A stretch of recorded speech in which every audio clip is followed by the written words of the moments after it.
Hello trader, स्वागत करता हूँ मैं आपका अपने YouTube channel trading and investing में। तो जैसे कि हम देख सकते हैं कि निफ्टी में जो है एक अहम डिमांड जोन था, प्राइस उसी के नीचे जो है आज 16 तारीख को जो है प्राइस एक्शन बनाए थे और यहाँ से ऊपर जो है इसको टच करने भी नहीं आया। लेकिन हम क्या देख सकते हैं कि प्राइस जो है पहले ऊपर गया, वापस नीचे आया, लेकिन बियर इसको जो है नीचे भी नहीं ले पाए और ना बुल जो है इसको इंट्राडे के हाई पर यानी अपने इस वाले लेवल तक भी नहीं पहुंचाने पाए। यानी कुछ डोजी प्रकार की जो है इसे कैंडल कह सकते हैं। तो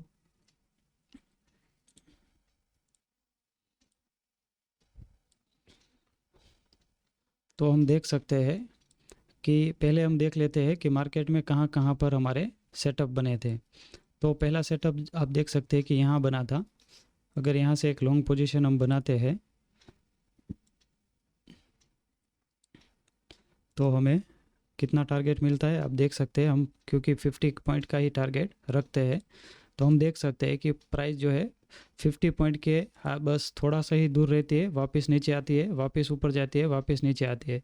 तो ऐसे समय पर हमें जो है पहली बार और दूसरी बार अटैम्प्ट करता है, फिर भी नहीं जाता है और नीचे आता है। फिर जो है हमें तीसरी बार जब यहाँ आता है तो हमें इसमें से निकल जाना होता है, क्योंकि बार बार अगर प्राइस ऊपर जाती है फिर नीचे आ जाती है तो हो सकता है कि प्राइस जो है इस यहाँ पर से नीचे भी आ सकती है। क्योंकि बार बार अगर इसके ऊपर जाते हैं लेकिन नीचे नहीं आनी चाहिए, अगर यहाँ पर ही सस्टेन कर जाती तो हो सकता था कि ये वाला रेजिस्टेंस अच्छी तरह से ब्रेक होता और ये वाला गैप भी आराम से फिल हो जाता। लेकिन प्राइस क्या करती थी, ऊपर से रेजिस्टेंस लेकर अपने इस वाले सपोर्ट जोन तक आती थी। यानी कि रेजिस्टेंस जोन और सपोर्ट जोन दोनों वीक हो रहे थे। तो इनमें से कुछ भी ब्रेक हो सकता था। अगर ऊपर ही सस्टेन कर लेती तो ज़रूर ये रेजिस्टेंस ब्रेक हो जाता। तो ऐसे समय पे हमें जो है सोच समझ कर या तो थोड़ा सा एसएल लेकर यहाँ से, या तो फिर जो भी यहाँ पे प्रॉफिट मिलता है उसको बुक कर कर एग्जिट कर देना चाहिए। तो ये वाला पहला एक सेटअप था। यहाँ पर एक दूसरा सेटअप बन रहा है। जैसे कि हम देख सकते हैं प्राइस नीचे आई, रिटेस्ट करने नहीं गई, वापस से ऊपर क्लोज किया लेकिन सस्टेन नहीं किया और नीचे आ गई। तब यहाँ से एक हम पोजीशन बना सकते थे शॉर्ट पोजीशन के लिए। और यहाँ तक का देखिए आप, हमें हमें तो वैसे 50 पॉइंट का ही टारगेट चाहिए। तो यहाँ पर हम देख सकते हैं कि टारगेट जो है आराम से मिल जाता हमें।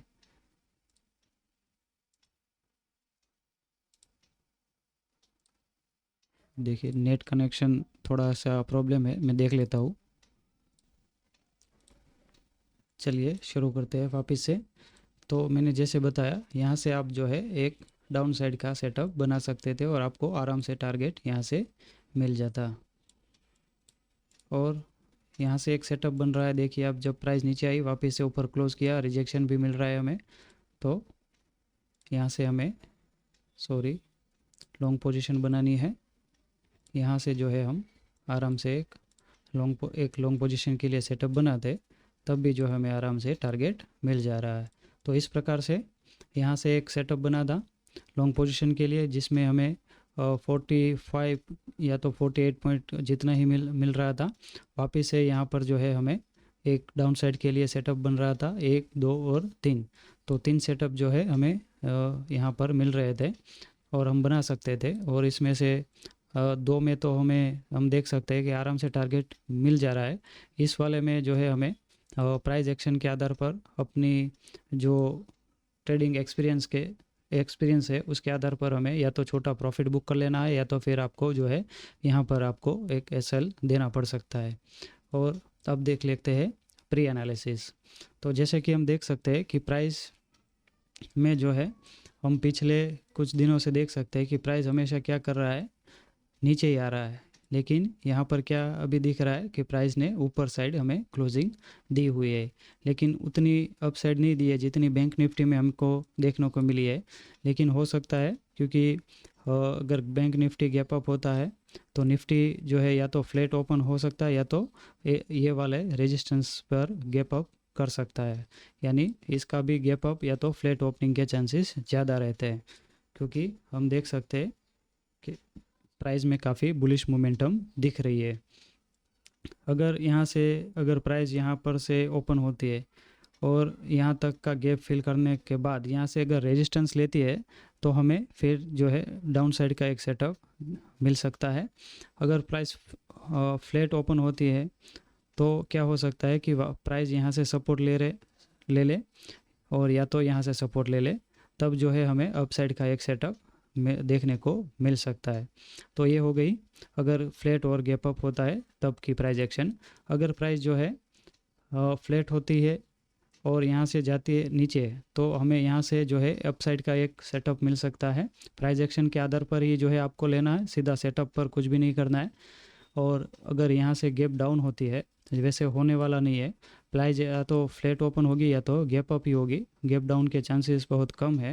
लेकिन कुछ इजराइल और जो ये वॉर हो रहा है इजराइल और ईरान के बीच, तो अगर न्यूज़ बेस्ड कुछ ऐसी न्यूज़ आती है तभी गैप डाउन होने की संभावना है। अदरवाइज़ जो है ज़्यादा तो क्या होगा, फ्लैट ओपन होगा या तो गैप अप ओपन होगा। प्राइस एक्शन के आधार पर हमें यही दिख रहा है, क्योंकि न्यूज़ बेस्ड का कोई जो है मार्केट पर ऐसा नहीं होता है कि मार्केट है। प्राइस एक्शन के आधार पर हम ज़रूर प्रिडिक्ट कर सकते हैं, लेकिन न्यूज़ बेस्ड अगर कुछ आता है ऐसा तो प्राइस जो है प्राइस एक्शन को भी मात दे सकता है और गैप डाउन भी कर सकता है। तो ये हो सकता है, इसकी संभावना बहुत कम है। तो हमें अपने जो है प्रोबेबिलिटी कौन सी ज़्यादा है उस पर ही हमें ज़्यादा फोकस करना होता है। तो ऐसे मैं कह सकता हूँ कि अगर गैप डाउन होगा तब भी क्या कर सकता है प्राइस, या तो यहाँ से सपोर्ट लेकर ऊपर जाने की कोशिश कर सकता है। तो ये हो गया हमारा निफ्टी का 5 मिनट में पोस्ट एनालिसिस किया। अभी हम थोड़ा सा प्री एनालिसिस किया। अभी हम डेली टाइम फ्रेम में भी देख लेते हैं क्या प्राइस एक्शन बन रहा है यहाँ पर। तो जैसे कि आप देख सकते हैं कि निफ्टी ने जो हमने पहले एक सपोर्ट बनाया था उसी के ऊपर जो है ये क्लोज़ किया है। तो हो सकता है कि अब ये जो है अपना ये जो गैप बनाया था इसको फिल करने के लिए ऊपर जा सकता है। फिर हमें ये भी देखना पड़ेगा कि यहाँ से अगर रिजेक्शन लेता है, इसको रिटेस्ट कर रिजेक्शन लेता है और नीचे की प्राइस एक्शन बनाता है तो फिर वापस जो है ये नीचे भी आ सकता है। अगर इसके ऊपर क्लोज कर देता अच्छी बुलिश कैंडल के साथ और इसके ऊपर सस्टेन करने लगेगा तो वापस से प्राइस जो है अपने अपसाइड के मोमेंटम में आ जाएगा। तो ये हो गया हमारा निफ्टी का प्री एनालिसिस। आई होप कि आपको मेरे वीडियो पसंद आते हैं तो प्लीज़ लाइक कीजिए, शेयर कीजिए और नए हैं तो चैनल को सब्सक्राइब करना ना भूलिए। Thank you.